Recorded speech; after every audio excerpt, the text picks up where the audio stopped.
Hello, and welcome back to a brand new episode of IT Helpdesk Podcast, the podcast for women who are ready to break into tech, pivot their careers, or simply explore what IT has to offer. I can't tell you how good it feels to be back on the microphone with you. Last week wasn't very good for me. I just had COVID. So I'm recording this episode with a raspy voice, but I'm committed to delivering this valuable information to you. So here I am. And I'm also here in the freezing cold Melbourne. It's currently 9 degrees, and because I'm still recovering from COVID, I'm keeping myself warm with layers of clothes, a beanie, and my heater on. Um, but despite all that, I'm here, and I'm so glad you are here with me today, too. Also, before I forget, I know I just started this podcast recently, but my audience analytics have given me some data. I would like to give a shout out to all our listeners from Philippines, Vietnam, Australia, and Hungary. Hello to all of you. I hope you are all well and healthy, and thank you for your support to this podcast. Now, ladies and gentlemen, I can't even say this properly. Please settle in, get cozy, and let's get into it. Today, we will talk about a very important topic and crucial for you to master, and that is your telephone etiquette. Being in an IT help desk role, you will be a part of the organization's technology support system.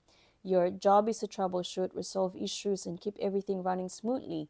You're also the first line of defense when something goes wrong, so patience, problem solving skills, and clear communication are absolute key. But I always say working in IT help desk isn't just about technical knowledge. You're often interacting with people who may not be as tech savvy, and that's where strong telephone etiquette becomes essential.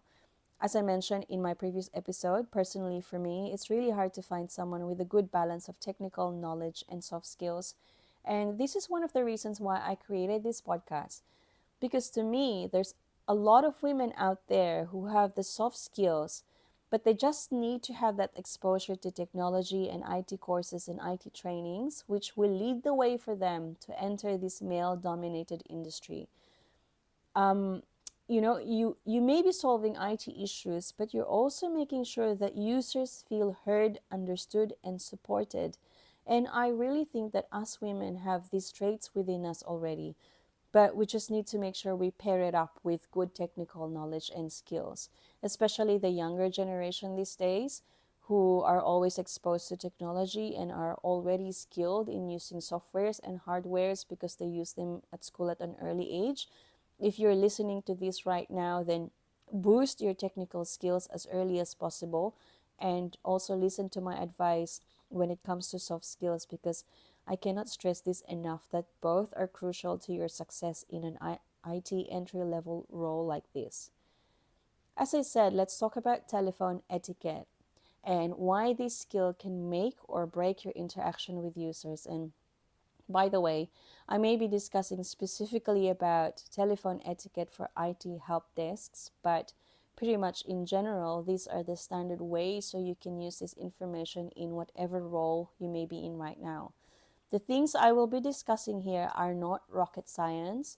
You've heard of these things before, but I want to make it specific to when you're interested in working as an IT help desk professional. So here we go. First up, number one in my list is be calm. And I know you've heard this before, but I will say it very loud and clear. Always stay calm, no matter how stressful the situation might be. As an IT support professional, you need to project confidence and show the other person that you are in control of the situation.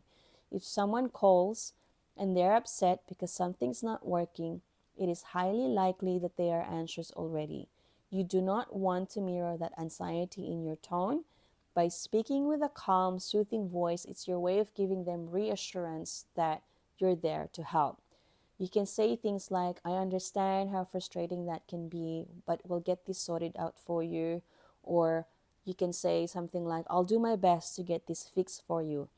In our case, in where I work at the moment, um, I'm in a healthcare industry, so we deal with doctors, nurses, and other clinicians. So when they contact us, they are usually with their patients. They are in operating theaters. They are in maternity or birthing suite. So you can imagine the level of urgency of the IT issues coming through over the phone. But I am very grateful that I do have a lot of team members who are calm on the phone or have the capacity to be calm when a stressful call comes through.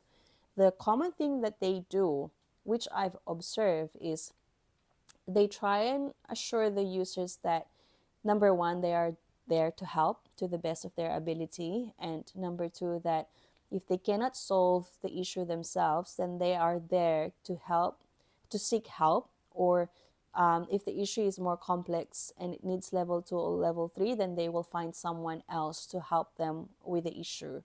But overall, it's their calm attitude and the reassurance that they give to users to that help them ease the tension or frustration on the other line.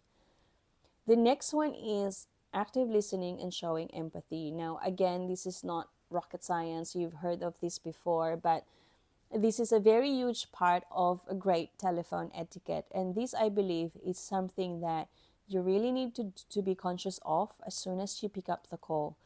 For me personally, as someone who's not born and raised in Australia, so English isn't my first language, as you can tell. When I started my first support role, I had to block out all outside noises and focus intently on what the other person is saying and really get into understanding what they say. It starts with, for me, the way it worked for me is that I always start by capturing the person's name on the other line. As an IT help desk professional, we know that the conversation happening on the phone needs to be recorded in the ticketing system, obviously. Therefore, you need to make sure that you're capturing the person's name on the phone. Um, that's one of your main tasks. And you can use the name as you go on with the conversation. You can always address the person with using their own name, so that makes them comfortable as well. So it's really important for you to listen to them carefully. Some of them, they introduce themselves right at the start of the conversation, some of them towards the end or until you ask. But just a tip for you is that whenever you're on the phone with someone, always make sure that you're capturing the name of the person at the time of your call.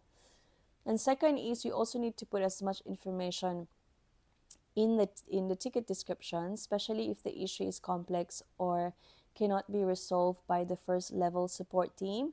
So by actively listening to the person on the other line, you'll get a bit more understanding of the issue itself, its complexity, the urgency, and the impact. Some of them will say to you, I'm unable to do this, but my colleague tried it and she can do it. It seems like it's just me. So you know that the impact is just one person. Or sometimes they will say to you, I tried to print something, but I'm unable to print it, and my colleague also can't print it. There's three of us in the room, and none of us can print. So see how it automatically gives you the impact of the issue just by listening to what they're saying. So you know that one is not just for one person. So it could be a printer and it not a computer issue, because if there are three people working on different computers and they're printing into one printer and they all are unable to print, then you know that it's not coming from their devices, it's coming from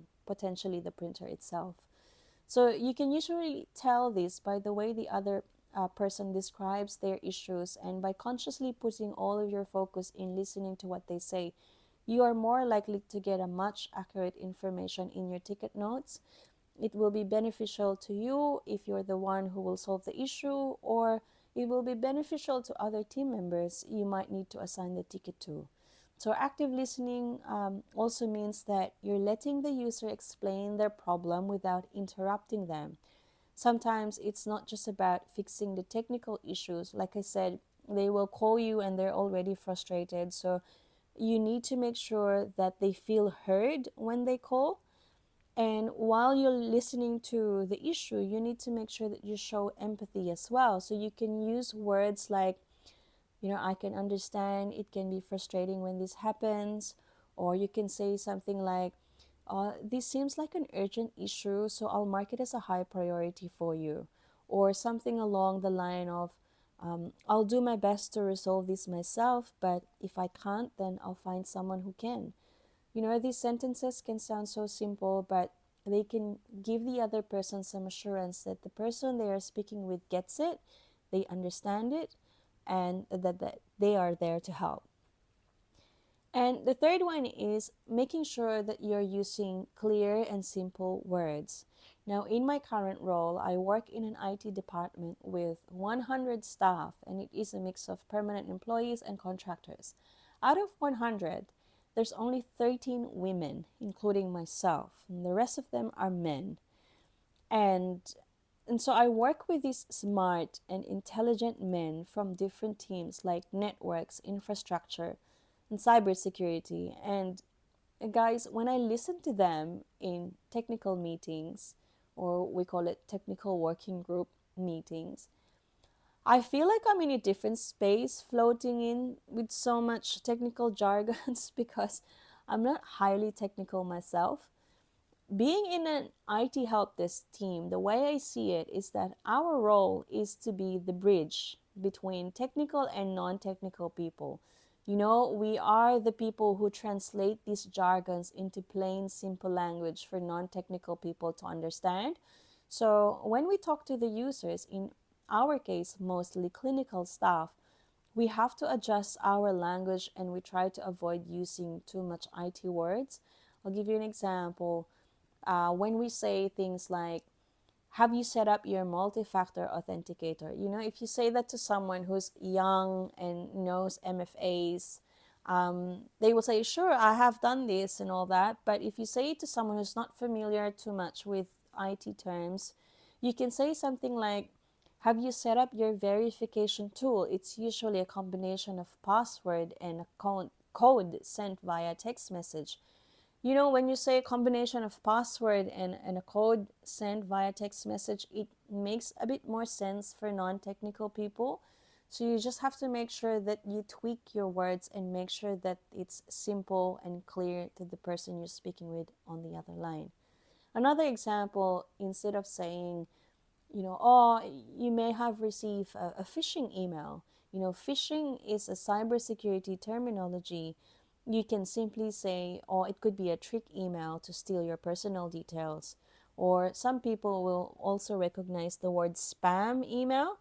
So make sure you translate these jargons in the most simple way. And by keeping it simple, it makes the process less intimidating and helps the user feel more at ease. The next one is when you're talking to users or customers, be patient and avoid rushing. Now, remember, not everyone is going to understand your explanation at the start of the conversation or the steps that you're guiding them through right away. So it's really important that you be patient and avoid rushing. The more patiently you guide them, the more likely they'll cooperate in answering your questions in order for you to solve the issue. The more patient you are, the more trust the other person on the other line will give you. And also, the more patient you are, the more chance that you will have the clear mind to dig deep into the root cause of the issue. There were a lot of instances where one of my staff will come to me, and just because they are in a hurry, because the person on the other line is asking for an immediate resolution, they miss either a simple or an obvious fix because they're rushing. Now, remember, I mentioned earlier they are supporting clinical staff with patients in front of them. So everyone they support, they're all in a rush already. But if the user is in a rush and you start rushing too, this can often lead to mistakes, confusion, and frustration on both you and your customer. Now, in our team, we do have a 5-minute service level agreement, or what we call SLA.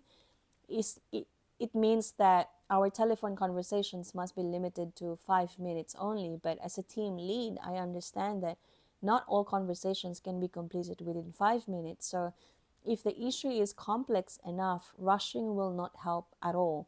In our team, we do have knowledge articles in place where staff can search for resolutions or step-by-step guide. But for me as a team leader, I'm okay to see a slightly higher call handling time over 5 minutes as long as my team try their best in resolving the issue rather than just flicking it to other teams. And the last one is ending the call on a positive note. I always aim to end the call on a positive note, and I try to make sure that my team members are doing the same. So before you hang up, one way of ending it on a positive note is always confirming if the user's issue is resolved and that they are satisfied with the resolution you provided. So, for example, you can say something like, "Is there anything else I can assist you with today?" Or you can say something like, "If you run into any more problems, please don't hesitate to reach out." Or you can also say something like, "Feel free to call us again if the issue persists." Leaving them with a feeling of support and openness will ensure they will feel comfortable contacting you again if they run into another issue. So, to wrap up today's episode, and by the way, this is just a part one of my telephone etiquette episode. I'll do another episode next time. But remember, being in an IT help desk role is more than just about having the technical knowledge. It's also about having clear communication, patience, empathy, and of course, making sure your users feel supported over the phone.